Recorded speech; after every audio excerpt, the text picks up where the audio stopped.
Good day everybody, it's Angelo from Daily Vitamoves and welcome to our second video in our hip and quad stretches video series. So before I get to our second movement today, let me explain a little background to why this is going to work so well.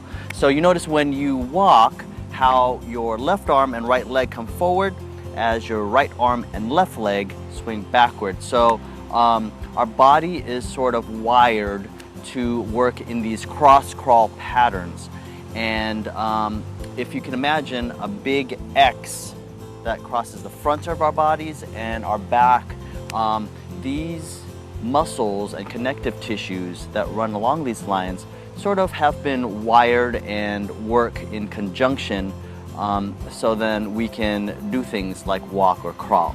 So we're going to use this idea to our benefit to make our quad stretch today more effective. So let's get to it. Alright, so just like in the first video, we're going to do a brief assessment. So you're going to come onto your knees and sort of stand on your knees and cross one foot over the other leg, and then you're going to reach down to grab that foot. And just like the first assessment, we're going to try to stand up tall as we hold our foot. So if you're able to do this with some level of comfort, then this movement is going to be okay for you. If you're not able to do this very comfortably, then I would suggest maybe waiting till you get a little bit more flexibility in your quads by repeating the first movement in this series until you're able to do this. Okay, so now for the movement, we're going to actually come lying on our bellies. We're going to come here, and then one arm is going to be stretched out, and then the other arm is going to be reaching back to grab that foot. And this is what it's going to look like. I'm just going to think of reaching my hip and this left shoulder up towards the sky and press my arm and this straight leg into the ground. Hold that for a second or two and then relax. And then switching to the other side, doing the same. Just gonna lift and come back down. So that's the movement. And again, as I mentioned in the beginning, what we're doing is with the straight arm and the straight leg, we're pressing them into the ground, and that's gonna contract these muscles along this sort of X in the front of the body. In the meantime, in the back, when we're lifting, we're going to be contracting this X from this shoulder down across towards this hip and into this leg. Okay, so we're contracting one side of the X in the front and the opposite side in the back.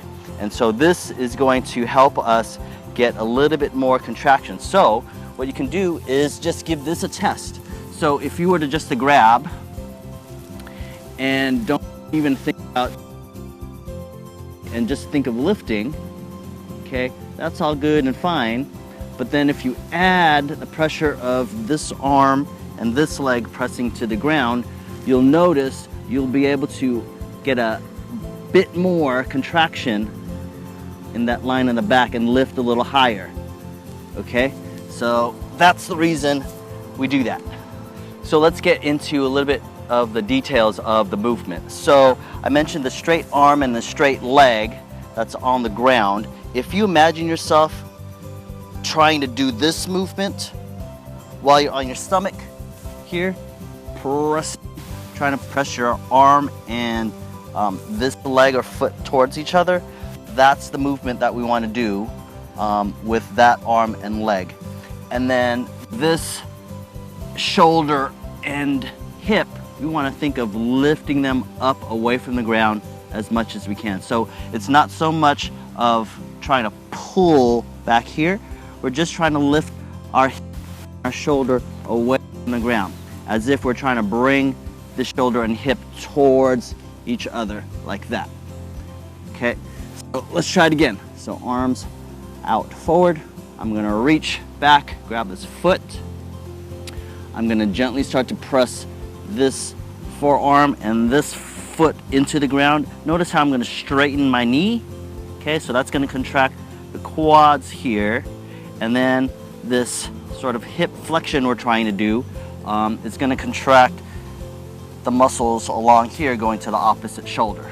Okay, so we're going to press, hold that, and then now we can concentrate on this shoulder, my left shoulder, and my right hip, trying to lift up and towards each other as I'm still continuing to press my right arm and left leg into the ground. Okay, hold that for a couple of seconds, relax, come back down.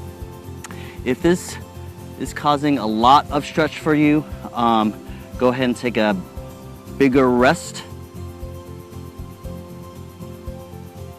And if it is causing any back pain or discomfort, I suggest you stop and then just revert back to the first video, because this does seem simple, but it is a little bit more of an advanced movement and stretch for the quads and hips.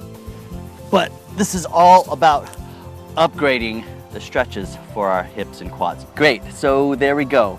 Use this and practice it every day.